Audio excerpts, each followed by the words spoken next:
Welcome back to what Arty Noobs for Channel Disturbance. This is a T37. It's a Tier 6 American light tank. It's Tier 6? It is Tier 6.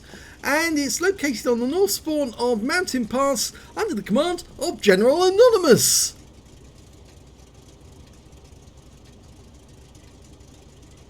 Okay, we're underway. This is the replacement, or was supposed to be the replacement, for the M24 Chaffee. Only after they built 3 prototypes, they decided nope, they weren't going to go down this line. But some of the innovations they actually came up with in this little light tank actually did make their way into the M41 Walker Bulldog, so it wasn't a complete loss. It's basically a 76mm gun in a light tank. It's fairly nippy, can run circles around some enemies, but it's not absolutely fantastic. Okay, he's loaded an APCR to start with. I think he's going to try and get some of the heavy tanks as they try to go across the front. Oh, bad move there for the A44. Took him around for 116. Okay, the alpha damage of this gun is 115 because it's 75mm. Missed that one. 160 penetration with the APCR. It goes down to 126 with standard. And that Leopard, was it Leopard? No, it's a VK2801.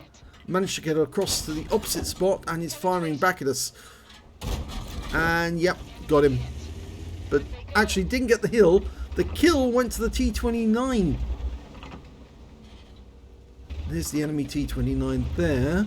Our T29 was elsewhere at the time. Oh, now we're being shoved here. Get a shot into the Tiger P. Yeah, it's our T29's alongside us. He's actually shoving us and trolling us. And normally when this sort of thing happens, I try and move away from this spot, because if he's going to do that on a regular basis, he's actually going to be a major threat to our life, probably more so than the enemy. And he's tracked the Tiger P, and now he can go to work on him because the Tiger P can't see us. It's just too far away, I think. He's not looking at us, he's trying to find us, but he can't. And these shells are hitting the target. He's still tracked, he's still there. And the 3601 goes behind him, but I think the shell actually did go into the Tiger P, but he's still alive. Tries to go for that one. The shell derps in the wrong direction. Well, the T29's left this spot. He's actually now headed down the west side of the map, and there's a KV2 down in the bowl at the moment, and we could troll him, but there's an MT25 down there as well. There's the Tiger P. He just died. Tried to go down the slope. He had too little in the way of hit points left, and our Hellcat saw to him. Well, we're just going to hide in this corner for the moment. There's nobody on the bridge road, and I think that General Anonymous saw that and thought, uh-oh, yeah, a light tank defending this road. Well, that's unfortunate. Drove into the rock.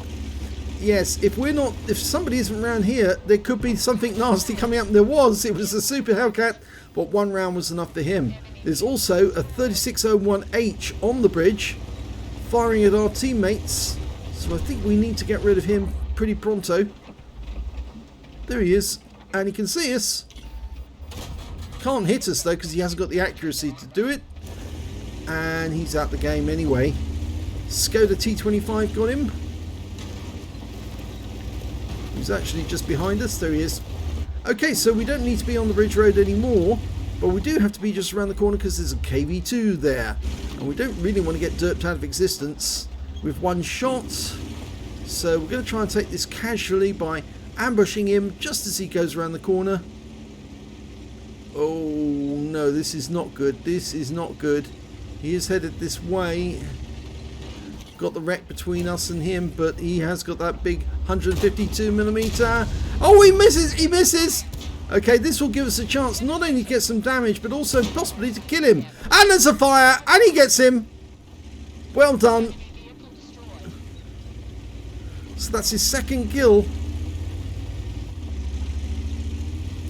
Of course, the first kill, that Super Hellcat, was a very, very nice one. Very quick, right in your face and say, oh, hello, bang. He was gone. Okay, down to the bowl. Looks like we might be able to cut across the bowl and come up behind the enemy tanks who are guarding the western pass and shoot them in the ass. But there's a TOG up there. Well, we can feast on the TOG because he's got a 17-pounder gun, but he is not going to be able to run rings around us. No, and then we control him with the turret rotation. There he is. Nicely. He can't even see who's actually firing at him. He's got absolutely no idea. He can only see the general direction, and even by the time he pulls back behind that rock, we've now got that road open and we can drive over the bowl and start sniping at him with other ways using the ridgeline.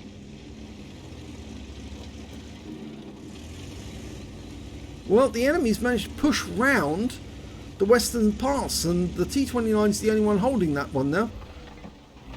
There's two enemy tanks down there. They're T-29 and an A-44. And of course the TOG is around there somewhere. Oh, in fact, three enemy tanks. There's the T-29. We can track him, hold him in that position.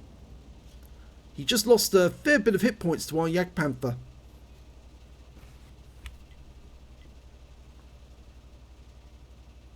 Our other guys are saying cap at the moment. To be honest, I don't think there's any need to. He could actually, General Anonymous could deal with the TOG, and I suspect that TOG will probably try to make his way back to his own cap.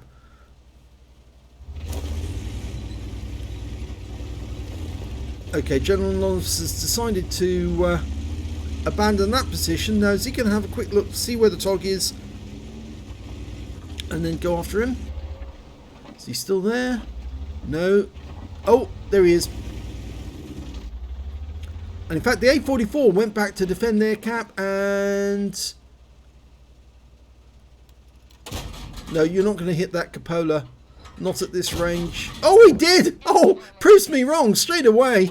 He get it at that range because I thought the dispersion was going to be the major problem there. He was seen though. I think that may be the A-44 that saw him. I'm shocked as well at that the A-44 saw him at that range. There's the Rudy. And we just lost our Skoda T25. So now capping doesn't seem to be so important. Just winning the game does. Well, the Rudy's still over there. The A-44, well, he could take him out with 2 shots, 3 shots. Oh, and T-150 got him. So we need to come up behind that Rudy and do a lot of damage to him. But the T-150 is still very much alive. Just got to watch out for that TOG. But as I say, the TOG you can easily kill. Auto aim's on. 1 shot in. Go for the second. Nope, misses it with the second. Oh, there's the TOG. Locks onto the TOG. Fires 1 back. They've got the advantage now because the TOG is all alone. And you know what they say is no matter who wins, TOG always wins. Well, I'm sorry, Jingles, but TOG always loses in these games because it's slow and we're farming the hit points. There you go. And that's the end of the game. I do believe he blocked that T-150 from getting any shot on the TOG. He wanted it for himself. Okay, let's have a look at the end of battle stats for this one. Well, it's an ace tanker for General Anonymous in the T37. He managed to get a bruiser medal for getting at least 5 critical hits. He got 6. He got an arsonist because he set fire to the KV-2 and it blew up. He got the duelist badge for taking down 2 tanks who damaged him, and a 5 effect for getting more damage than the hit points of his own vehicle. And he was very lucky to be alive, considering that KV-2 driver could have ended his game with just 1 shot. Let's have a look at the team score. Well, surprisingly, he came top on damage. He didn't get the high caliber, 2,431. No high caliber showing. The next highest scorer was the T-29 with 2,101, and after that the T-150 with 1,999. And when it came to kills, he shares the top with the T-29 and the T-150. They've both got 3 kills, and the KV-2 on the enemy team got 3 kills as well. And when it came to base XP, it's General Anonymous again. So technically, he's got the top in all 3 columns. 1,276 base for him, 1,007 for the T-150, and 954 for the T-29.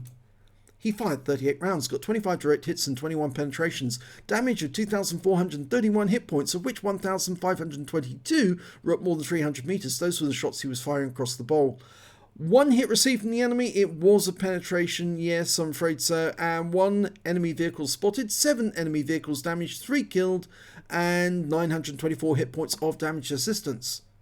He earned 29,818 credits on a premium account, and after repair and ammunition resupply took away 12,307 credits. He received 1,276 XP and took away 1,914 altogether. So again, what replays is not telling us the full story, because obviously with deductions and everything, there's something missing there, obviously. So, very good game, but actually, in this game, he actually completed Mission Alliance 15 of the Excalibur campaign with honours. So he completed both parts of the mission with that game. So it's probably one of the reasons why he was trying to stay alive and be efficient and get all the hit points and be there at the end of the game with the win. So yes, I would have gone ahead and gone across and taken out that TOG and just trolled him, because with a T37's 76mm gun, its fast fire rate, you do have the ability to put loads and loads of little holes in a very poor little TOG who has to suffer and then die for our cause. But yes, very well done on killing that KV2. That was a major point in your favour, because if that guy had actually hit you with just one round, yeah, you would have been out of the game just there and then. But he was very well, he didn't derp correctly. He just came around the corner, turned his gun, and of course that blew the reticule up, and when he fired, the shell went straight past you, and that was a very lucky moment indeed. So if you enjoyed that replay, please give this video a like and do subscribe to our channel, and thank you for watching. And there's some more General Anonymous replays on the way.